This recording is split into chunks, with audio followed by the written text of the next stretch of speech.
Hello guys, if you want to know about the time complexities of different algorithms, so you can watch this complete video. In this video, I'm going to talk about the time complexities of algorithms. I'm going to explain 8 types of time complexities. So the first is constant runtime, denoted by big O of 1. Big O notation is the language we use for talking about how long an algorithm takes to run. Let's see some cases of constant runtime. The first is check whether a number is even or odd.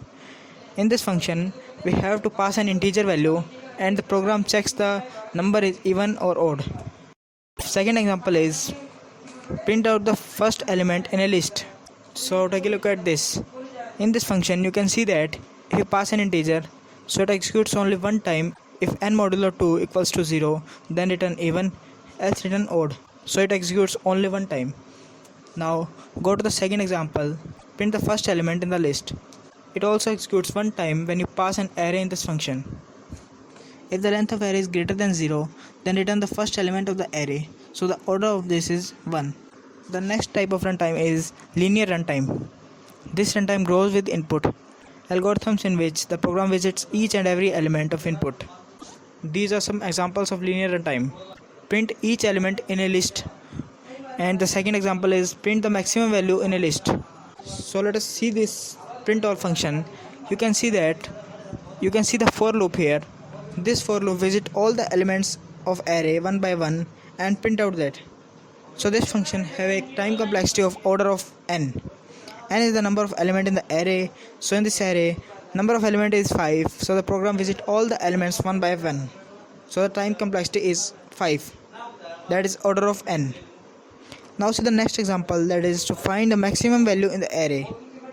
In this function, the first line in which we assign first value to the max variable, it executes one time, so runtime is 1. And now it comes to the for loop in the second line. The for loop visits each element in the array to find the maximum value. And in the third and fourth line, there are two statements in the for loop. So the total runtime is 2 n plus 1. Here 2 is for the two statements in the for loop, which executes every time with the for loop. For loop iterates n times since the length of array is n, and plus 1 is for the assignment of the first element to the max variable. So this gets 2n plus 1. But in applying the big O notation, we only need the biggest order term. So the order is order of n. Now I'm going to talk about the quadratic runtime. Quadratic time complexity represents an algorithm whose performance is directly proportional to the square size of the input data set.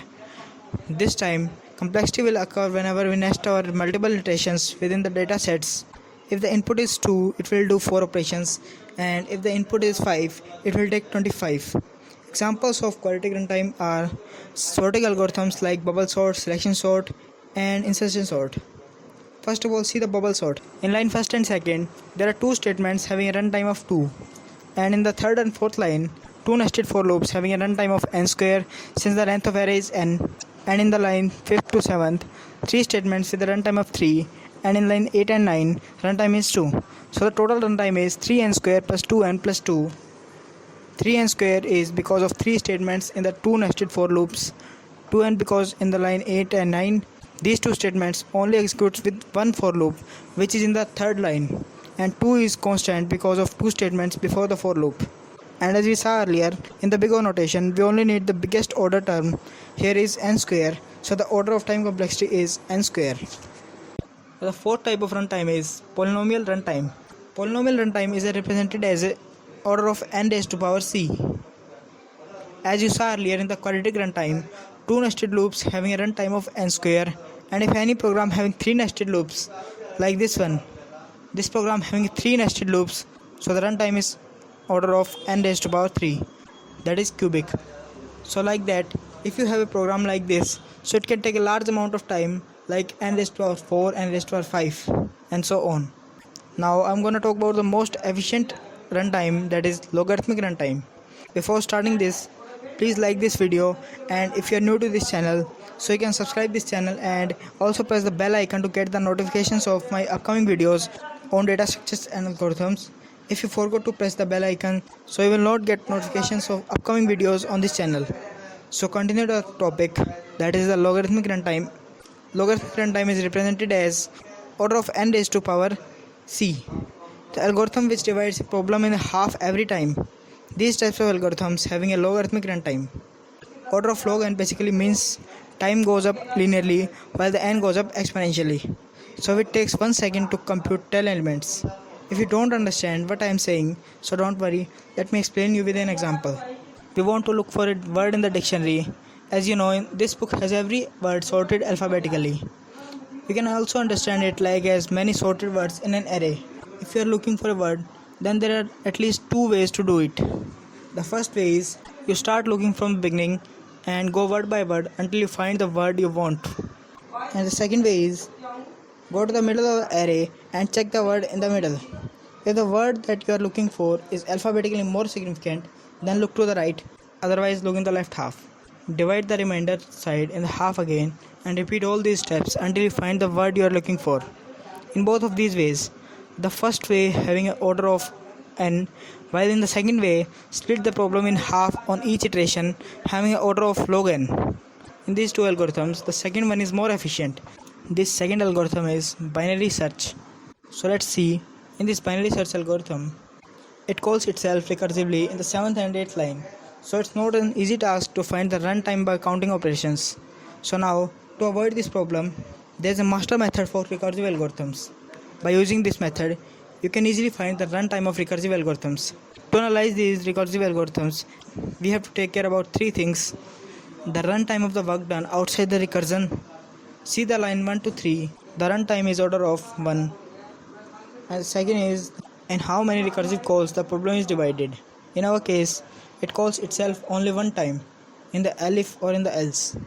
And the third thing is how much an input size is reduced on each recursive call. Here you can see that I is the half of the length of the array in line 2, and in the elif or else statement, we are giving the half of original array each time. The master method formula is time complexity of n equals to a into time complexity of n over b plus f of n, where t is the time complexity in terms of input size, n is the input size, a is the number of subproblems. In our case, a is 1 because we split our array into half in each recursive call. B is the factor by which the n is reduced.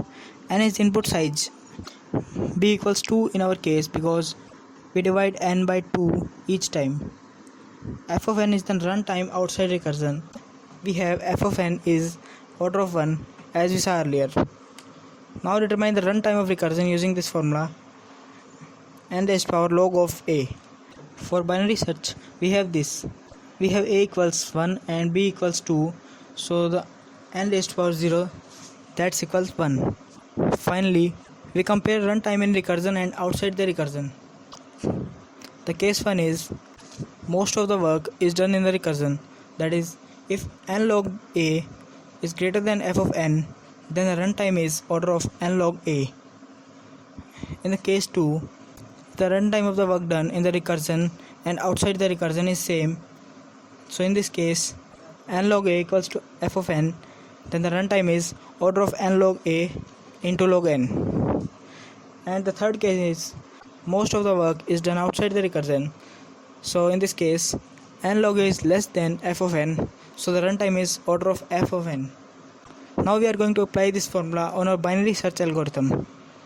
For our algorithm, that is binary search, let's compare. So you can see that both are equal.